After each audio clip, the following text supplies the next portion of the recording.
जय श्री कृष्ण। नमस्कार दोस्तों, स्वागत है आप सभी का हमारे चैनल भक्ति ज्ञान में।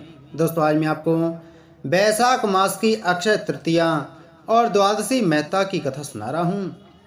श्रुतदेव जी कहते हैं, जो मनुष्य अक्षय तृतीया को सूर्योदय काल में प्रातः स्नान करते हैं और भगवान विष्णु की पूजा करके कथा सुनते हैं, वे मोक्ष के भागी होते हैं।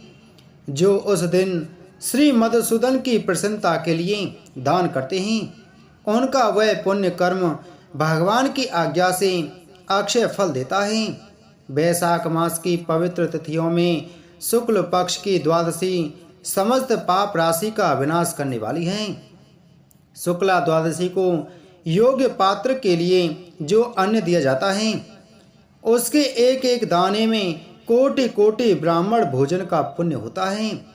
शुक्ल पक्ष की एकादशी तिथि में जो भगवान विष्णु की प्रसन्नता के लिए जागरण करता है, वह जीवन मुक्त होता है। जो वैशाख की द्वादशी तिथि को तुलसी के कोमल दलों से भगवान विष्णु की पूजा करता है, वह समूचे कुल का उद्धार करके वैकुंठ लोक का अधिपति होता है। जो मनुष्य त्रयोदशी तिथि को दूध, दही, शक्कर, घी और शुद्ध मधु इन 5 द्रव्यों से भगवान विष्णु की प्रसन्नता के लिए उनकी पूजा करता है तथा जो पंचामृत से भक्ति पूर्वक श्री हरि को स्नान कराता है, वह संपूर्ण कुल का उद्धार करके भगवान विष्णु के लोक में प्रतिष्ठित होता है। जो सायंकाल में भगवान विष्णु की प्रसन्नता के लिए शरबत देता है, वह अपने पुराने पाप को शीघ्र ही त्याग देता है। वैशाख शुक्ला द्वादशी में मनुष्य जो कुछ पुण्य करता है, वह अक्षय फल देने वाला होता है। प्राचीन काल में कश्मीर देश में देवव्रत नाम का एक ब्राह्मण रहता था। उनके सुंदर रूप वाली एक कन्या थी, जो मालिनी के नाम से प्रसिद्ध थी। ब्राह्मण ने उस कन्या का विवाह सत्यशील नामक बुद्धिमान द्विज के साथ कर दिया। मालिनी कुमार्ग पर चलने वाली पंचश्रली होकर स्वतंत्रता पूर्वक इधर उधर रहने लगी। वह केवल आभूषण धारण करने के लिए पति का जीवन चाहती थी, उसकी हितैषणी नहीं थी। उसके घर में काम काज करने के बहाने उपपति रहा करता था। सभी जाति के मनुष्य जार के रूप में उसके यहाँ ठहरते थे। वह कभी पति की आज्ञा का पालन करने में तत्पर नहीं हुई। इसी दोष से उसके सब अंगों में कीड़े पड़ गए, जो काल, अंतक और यम की भांति उसकी हड्डियों को भी छेद डालते थे। उन कीड़ों से उसकी नाक, जिह्वा और कानों का उच्छेद हो गया। स्तन तथा उंगलियां गल गईं, उसमें पंगुता भी आ गई। इन सब क्लेशों से मृत्यु को प्राप्त होकर वह नरक की यातनाएं भोगने लगी। 1,50,000 वर्षों तक वह तांबे के भांड में रखकर जलाई गई। 100 बार उसे कुत्ते की योनि में जन्म लेना पड़ा।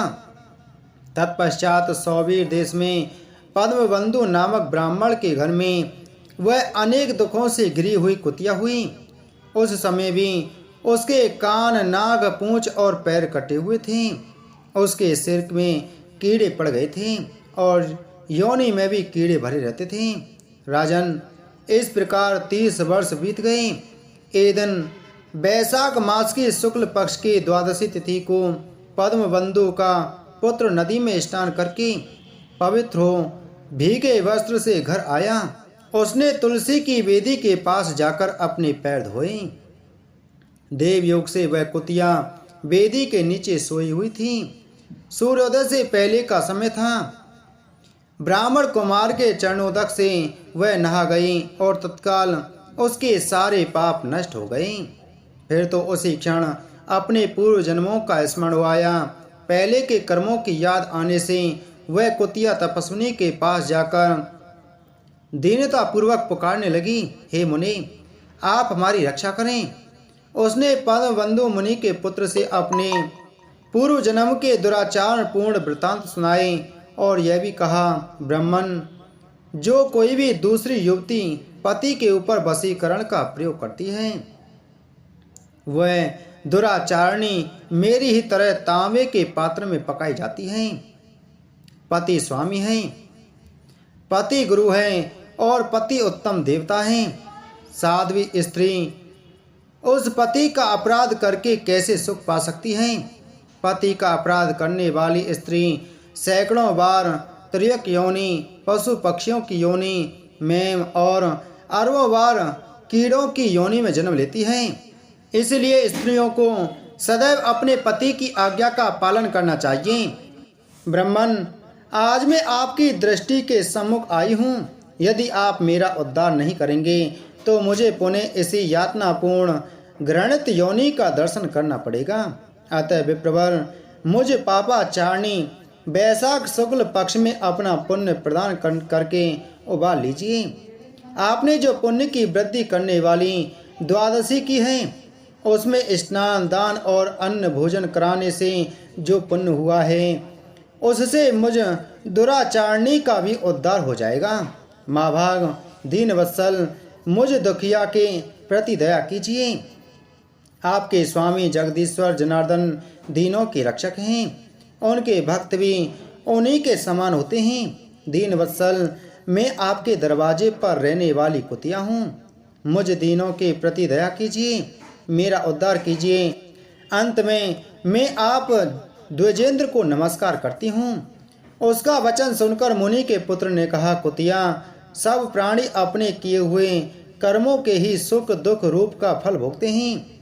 जैसे सांप को दिया हुआ शर्करा मिश्रित दूध केवल विष की वृद्धि करता है, उसी प्रकार पापी को दिया हुआ पुण्य उसके पाप में सहायक होता है। मुनि कुमार के ऐसा कहने पर कुतिया दुख में डूब गई और उसके पिता के पास जाकर आर्त स्वर में क्रंदन करती हुई बोली, पद्मबंधु बाबा, मैं तुम्हारे दरवाजे की कुतिया हूँ। मैंने सदा तुम्हारी झूठन खाई है। मेरी रक्षा करो, मुझे बचाओ। गृहस्थ महात्मा के घर पर जो पालतू जीव रहते हैं, उनका उद्धार करना चाहिए। यह वेदवेत्ताओं का मत है। चांडाल, कौवे, कुत्ते ये प्रतिदिन गृहस्थों के दिए हुए टुकड़े खाते हैं, अतः उनकी दया के पात्र हैं। जो अपने ही पाले हुए रोग आदि से ग्रस्त एवं असमर्थ प्राणी का उद्धार नहीं करता, वह नरक में पड़ता है। यह विद्वानों का मत है।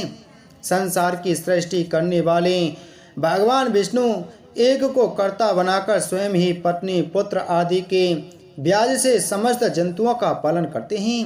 अतः अपने पोष्य वर्ग की रक्षा करनी चाहिए, वह भगवान की आज्ञा है।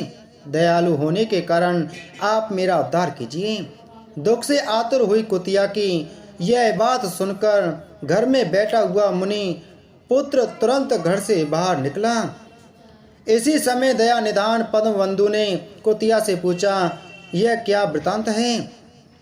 तब पुत्र ने सब समाचार कह सुनाया। उसे सुनकर पद्मबंधु बोले, बेटा, तुमने कुतिया से ऐसा वचन क्यों कहा? साधु पुरुषों के मुँह से ऐसी बात नहीं निकलनी चाहिए।